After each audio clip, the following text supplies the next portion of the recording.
स्वागत है आप सभी का नवीन यूट्यूब चैनल में। माई सेल्फ नवीन। तो आज हम डिस्कस करेंगे टाइप्स ऑफ इवैल्यूएशंस के बारे में। 4th यूनिट हमने कल स्टार्ट की थी और फर्स्ट जो क्वेश्चंस था आपका meaning, concept, characteristics, need and importance of evaluations, ये हमने कर लिया था कल।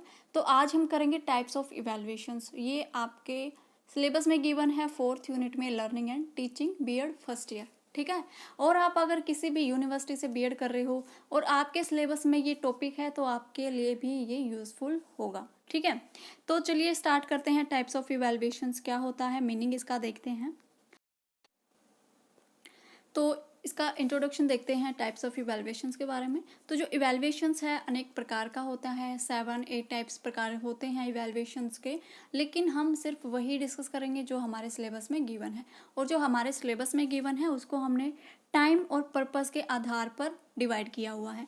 और टाइम एंड पर्पस के आधार पर जो इवैल्यूएशंस है वो 3 तरह का होता है, formative, summative and diagnostic test. Summative के बारे में भी हम डिस्कस करेंगे, फॉर्मेटिव के बारे में भी डिस्कस करेंगे और डायग्नोस्टिक इवैल्यूएशंस के बारे में भी डिस्कस करेंगे। ठीक है। अगर आप मेरे चैनल पर फर्स्ट टाइम विजिट कर रहे हो तो पहले चैनल को सब्सक्राइब कर ले और बेल आइकन को प्रेस कर ले, ताकि बीएड से रिलेटेड जो भी मैं वीडियो अपलोड करूँ उसकी नोटिफिकेशन आप तक पहुँच जाए। ठीक है। तो हम बात करते हैं फॉर्मेटिव इवैल्यूएशंस के बारे में। जो फॉर्मेटिव इवैल्यूएशन है, रूपात्मक मूल्यांकन इसको कहते हैं। देखिए मैं एक बार इसका कॉन्सेप्ट आपको समझा देती हूँ। जो फॉर्मेटिव इवैल्यूएशन क्या होता है, फॉर्मेटिव इवैल्यूएशन होता है जब हम कोई काम कर रहे होते हैं या कोई स्टडी से रिलेट करके हम कुछ काम कर रहे हैं, पढ़ रहे हैं, लिख रहे हैं, कुछ सीख रहे हैं, तो एट ए प्रेजेंट प्रोसेस जो क्रिया हो रही होती है उसको हम कहेंगे फॉर्मेटिव इवैल्यूएशंस। ठीक है। जो काम चल रहा होता है उस काम का जब इवैल्यूएशंस हम करते हैं उसको कहा जाता है फॉर्मेटिव इवैल्यूएशन। ठीक है। और इसमें हम सुधार भी कर सकते हैं, क्योंकि जो काम चल रहा है उसके बीच में हम इवैल्यूएशंस करते हैं तो उसमें चांस रहते हैं हम उसको सुधार लें। अगर कुछ गड़बड़ होती है, कुछ प्रॉब्लम्स आती है, कुछ कमी आ जाती है, तो हम इस फॉर्मेटिव इवैल्यूएशंस में उसको सुधार सकते हैं। ठीक है। ये होता है आपका फॉर्मेटिव इवैल्यूएशन। ठीक है। तो जो फॉर्मेटिव इवैल्यूएशन है शिक्षण अधिगम प्रक्रिया के दौरान किया जाता है, जब किसी भी शिक्षा योजना का उसके विकास स्तर के दौरान मूल्यांकन किया जाता है एवं उसके अनुसार संशोधन किया जाता है। इसे रूपात्मक मूल्यांकन कहा जाता है। तो मैंने आपको बताया था कि जो फॉर्मेटिव इवैल्यूएशंस होता है, किसी काम को जब हम कर रहे होते हैं किसी काम को, तो उसी टाइम पर इवैल्यूएशंस किया जाता है और जो प्रॉब्लम साथ के साथ होती है उसको सोल्व आउट भी किया जाता है। ठीक है। बस ये लगा लीजिए, ये जो फॉर्मेटिव इवैल्यूएशन होता है इसको हम ये भी कह सकते हैं कि सीखने के लिए आकलन। आपको ये भी मिल जाएगा, सीखने के लिए आकलन भी इसका एक नया वर्ड है। ओके। तो एक डेफिनेशन है टैनर के अनुसार, रूपात्मक मूल्यांकन परीक्षणों एवं अन्य मूल्यांकन विधियों के प्रयोग का निरूपण उस समय करता है जब कोर्स के अनुसार कार्यक्रम चल रहे होते हैं। आपको ये याद रखना है कि जो प्रोसेस हो रही है, जो काम हम कर रहे हैं, कॉन्टिन्यू जो काम हो रहा है उसको हम फॉर्मेटिव इवैल्यूएशंस के अंदर इंक्लूड करते हैं। ठीक है। यह श्रेणी शिक्षण अधिगम प्रक्रिया के दौरान सूचना प्रदान करता है। तो ये भी यही कहते हैं टैनर की जो काम हो रहा है, जो प्रोसेस चल रही होती है, वो इसके टाइम जो भी काम कर रहे होते हैं हम, या फिर हम कुछ शिक्षण अधिगम प्रक्रिया ही हम कर रहे हैं, क्लास में हम कुछ पढ़ा रहे हैं और उस टाइम पर अगर कोई प्रॉब्लम आती है, बच्चों को समझ नहीं आता और हमें पता चल जाता है, तो हम वहाँ पर उन कमियों को दूर कर सकते हैं। ठीक है। के लिए आकलन भी इसको कहा जाता है। फॉर्मेटिव जहाँ भी आ जाए आपको समझना है, के लिए मतलब काम चल रहा है और तब हम इवैल्यूएशंस करते हैं तो उसको कहते हैं फॉर्मेटिव इवैल्यूएशन। ओके। तो ये भी कुछ हैं इसके, आप पढ़ लेना इसको। ठीक है। पीडीएफ फाइल आपको मिल जाएगी। और कौन कौन से फॉर्म में होता है जो इवैल्यूएशन होता है, हम कब करते हैं ये देख लेते हैं। फॉर एग्जांपल के लिए ओरल टेस्ट हम लेते हैं, unit test, monthly test, weekly test, daily work assignment. आपने कोई भी काम कराया, आपने कुछ भी पढ़ाया है, उसके बाद आपने टेस्ट लिया है, तो सेशन जो है वो आपका चल रहा है। आप ये नहीं कह सकते कि हमारा सेशन कंप्लीट हो गया। ये सेशन आपका चल रहा है एक क्लास में, है ना। तो ओरल टेस्ट हम क्लास में लेते हैं, यूनिट टेस्ट हम क्लास में लेते हैं, एक यूनिट हमने करा दी तो उसका बाद में हम टेस्ट लेते हैं, फिर उसका इवैल्यूएशंस करते हैं, तो उसको भी फॉर्मेटिव इवैल्यूएशन के अंतर्गत हम इंक्लूड करते हैं। मंथली टेस्ट को भी हम फॉर्मेटिव इवैल्यूएशन के अंदर ही इंक्लूड करते हैं। ठीक है, तो ये इसके कुछ एग्जाम्पल हैं जो फॉर्मेटिव इवैल्यूएशन के अंदर आपको लिखने हैं। और इसके क्या क्या मेरिट हैं वो हम एक बार देख लेते हैं। मेरिट, ठीक है, फर्स्ट है, इससे विद्यार्थी के ज्ञान और कौशल के विकास में सहायता मिलती है। इस तरह के मूल्यांकन के साथ शिक्षक व्यक्तियों की आवश्यकता की पहचान करके अपने उद्देश्यों और शैक्षिक लक्ष्यों की ओर निर्देशित कर सकते हैं। मतलब इससे क्या होता है, जो विद्यार्थियों का ज्ञान है वो भी इंक्रीज होता है, स्किल इंक्रीज होती है, और जो टीचर है उसको अपने लक्ष्य निर्देशित करने में भी ये सहायता करता है। ठीक है, उसके बाद है, यह फीडबैक का मुख्य पैरामीटर माना जाता है जो छात्रों को यह जानने में सक्षम बनाता है कि वे क्या सीख रहे हैं और उसका कारण जानते हैं। मतलब ये क्या होता है, जब प्रक्रिया चल रही होती है तभी इवैल्यूएशंस किया जाता है, और अगर उस टाइम पर इवैल्यूएशन किया जाता है तो क्या होता है, हमें हमारी जो कमियां हैं उसका भी पता लगता है, और जो कमियां होती हैं हम उसको साथ साथ भी रिमूव कर देते हैं। ठीक है, तो ये इसकी एक मेरिट है। उसके बाद है, इस प्रकार के मूल्यांकन से वर्तमान और नियोजित कार्यक्रम के साथ साथ भावी कार्यक्रमों के लिए भी दरवाजे खोल देते हैं। मतलब जो साथ साथ हम मूल्यांकन कर रहे हैं, साथ साथ जो भी हम एक्टिविटी कर रहे हैं उसके साथ साथ तो हम अपना इवैल्यूएशन करते ही हैं, लेकिन उस इवैल्यूएशन से भी हम आगे चलकर हम कुछ काम करेंगे, वर्क करेंगे, उसके लिए भी हमें बहुत कुछ एक्सपीरियंस मिल जाता है। ठीक है, उसके बाद है, इससे योजनाएं बनाई जाती हैं और संशोधन की भी अनुमति दी जाती है। कार्यक्रम की योजना और लक्ष्यों को पुनर्विचार के लिए अवसर भी मिल जाते हैं, क्योंकि जो काम कर रहे हैं, जो हम पढ़ा रहे हैं क्लास में, अगर हम साथ साथ उसको इसका इवैल्यूएशन करेंगे तो हमें उसको आगे बढ़ाने के लिए, उसको इम्प्रूव करने का जो टाइम है वो मिल जाता है।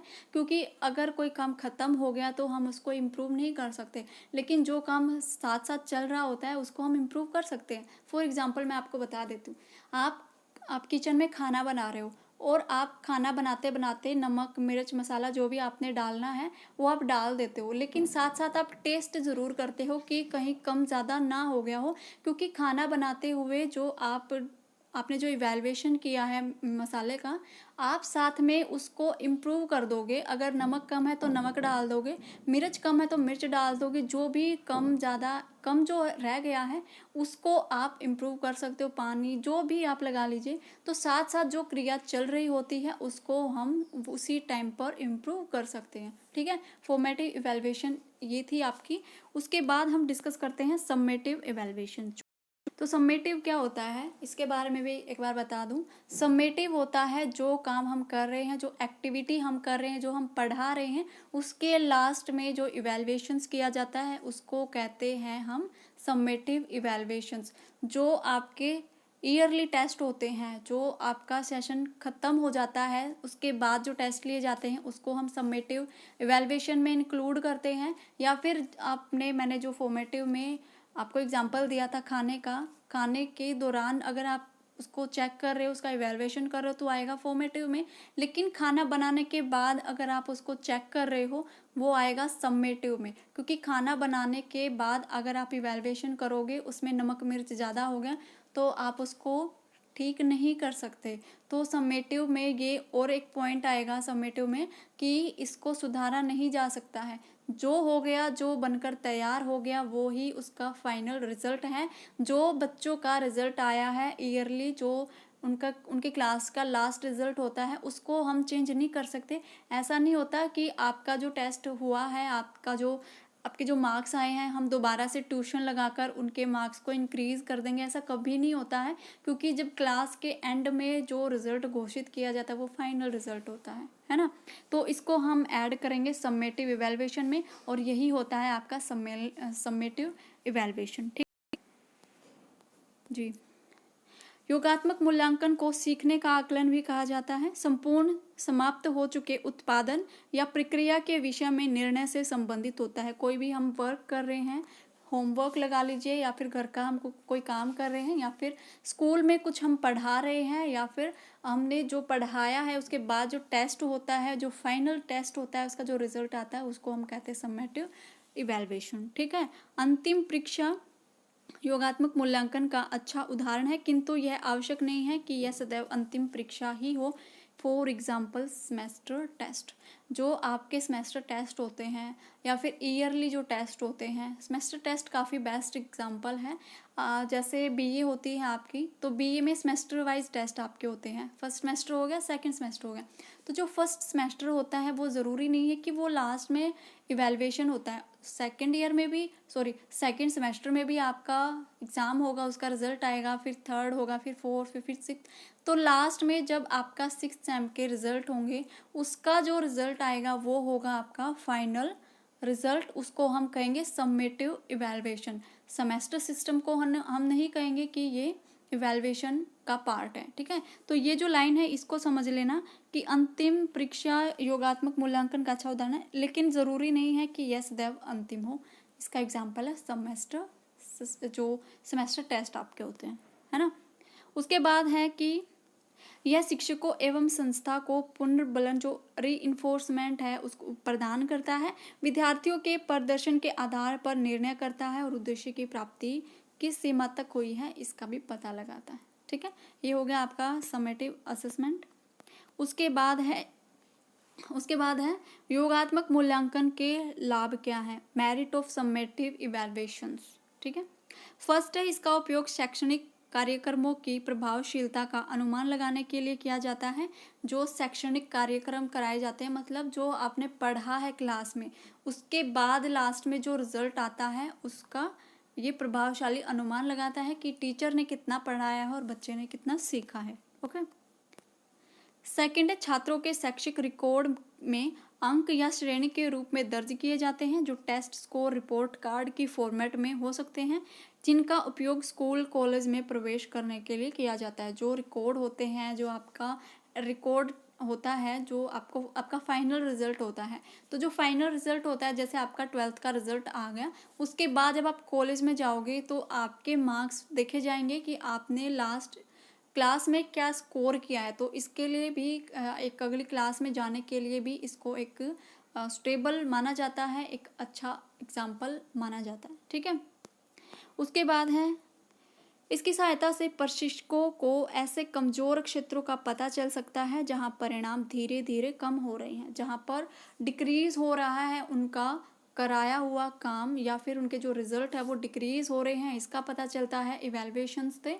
और जो इवैल्यूएशन से ये पता चल गया कि हमारे काम में यहाँ पर कमी आ रही है, तो उसको दूर किया जा सकता है लास्ट में, बीच में नहीं, लास्ट में। ठीक है। उसके बाद इस प्रकार के मूल्यांकन से प्रशिक्षण कार्यक्रमों के लिए प्रयुक्त विधियों की सफलता निर्धारित करने में भी मदद मिलती है। ठीक है। लास्ट, इससे पता लगता है कि परियोजना अपने लक्ष्यों या फिर उद्देश्यों तक कहाँ तक पहुँची है। जो हमने लक्ष्य लिया था, जो हम उद्देश्य लेकर चल रहे थे, वो हमारा कहाँ तक पहुँचा है, क्योंकि लास्ट में हम इवैल्यूएशंस करेंगे। समेटिव इवैल्यूएशन में जब हमारा लास्ट में रिजल्ट आएगा तो हम ये देखेंगे कि जो हमने उद्देश्य रखा था कि हमें यहाँ तक पहुँचना है, और हमने जब लास्ट में इवैल्यूएशन किया तो हमें ये पता लगता है कि हम यहाँ तक पहुँचे हैं और हमें यहाँ तक पहुँचना था, कम हुए हैं या ज़्यादा हुए हैं, इसका भी पता लगता है समेटिव इवैल्यूएशन से। ठीक है। इसकी मेरिट ही थे ये। उसके बाद हम देखते हैं डायग्नोस्टिक इवैल्यूएशंस क्या होता है, उपचारात्मक मूल्यांकन क्या होता है। उपचारात्मक मूल्यांकन से पहले आपका आएगा निदानात्मक मूल्यांकन।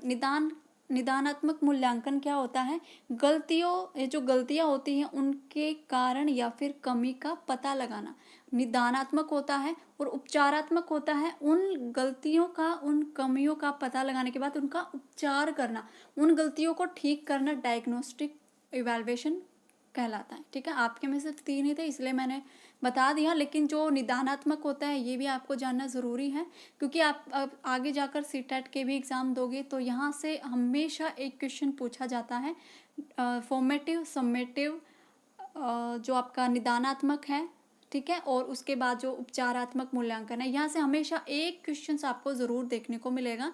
तो सीटेट का एग्ज़ाम अगर दोगे तो यहाँ पर अपने तैयारी है उसको बेस्ट कर लो, ठीक है। तो डायग्नोस्टिक्स जो इवैल्यूएशन है ये आपको समझ आ गया। उपचारात्मक मूल्यांकन का मुख्य उद्देश्य विद्यार्थियों की अधिगम संबंधी कमियों का पता लगाकर उनको दूर करना है। इस प्रकार का मूल्यांकन अधिगम शिक्षण प्रक्रिया के आरंभ में किया जाता है। फॉर्मेटिव में क्या था, जब क्रिया चल रही होती है तब होता है। समेटिव लास्ट में होता है, लेकिन डायग्नोस्टिक कब होता है, पहले होता है, ठीक है। ताकि श्रेणी स्तर पर विद्यार्थियों की विशेष कमियों को ढूंढा जा सके और उनका उपचार किया जा सके।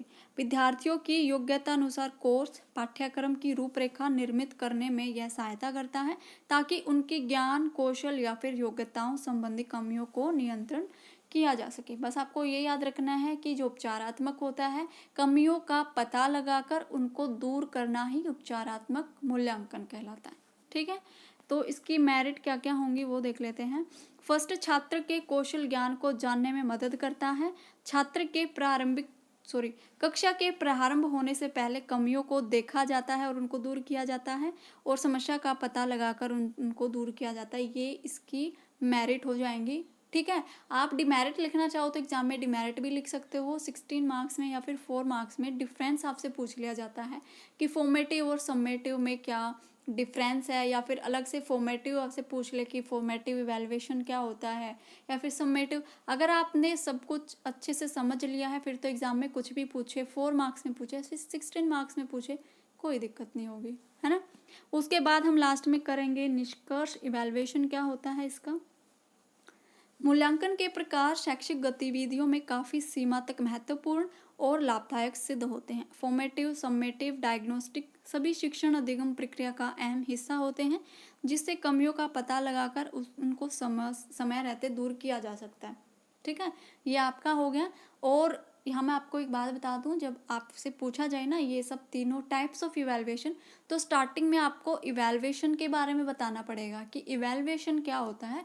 उसके बाद आप बताओगे कि जो डेफिनेशन दी गई है इवैल्यूएशंस के बारे में, उसके बाद आप बताओगे कि टाइप्स ऑफ इवैल्यूएशंस क्या होता है। इसलिए मैंने इसमें इंक्लूड नहीं किया है इस क्वेश्चन में, लेकिन ताकि मैंने पहले ही आपको ये क्वेश्चन करा दिया था, इसलिए मैंने इसमें इंक्लूड नहीं किया। लेकिन मैं आपको बता देना चाहती हूँ कि जब आपसे पूछा जाए तो आपको पहले इवैल्यूएशन बताना है, इवैल्यूएशन की डेफिनेशन बतानी है, उसके बाद टाइप्स ऑफ इवैल्यूएशन बताने हैं, और ये जो फॉर्मेट है आप इसको अप्लाई करोगे एग्ज़ाम में। और आपके पास जो बुक है उसकी भी आप हेल्प ले सकते हो, ज़रूरी नहीं है कि आप सिर्फ इसी नोट्स के भरोसे रहो, ठीक है।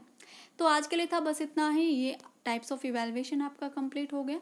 नेक्स्ट वीडियो में हम डिस्कस करेंगे नेक्स्ट टॉपिक। तब तक के लिए आप अपनी तैयारी रखिए, घर पर रहिए, सुरक्षित रहिए, बाहर मत जाना, ठीक है, नहीं तो आपको पता है कितनी भयंकर बीमारी चली हुई है। ओके, मिलते हैं फिर नेक्स्ट वीडियो में। Thank you.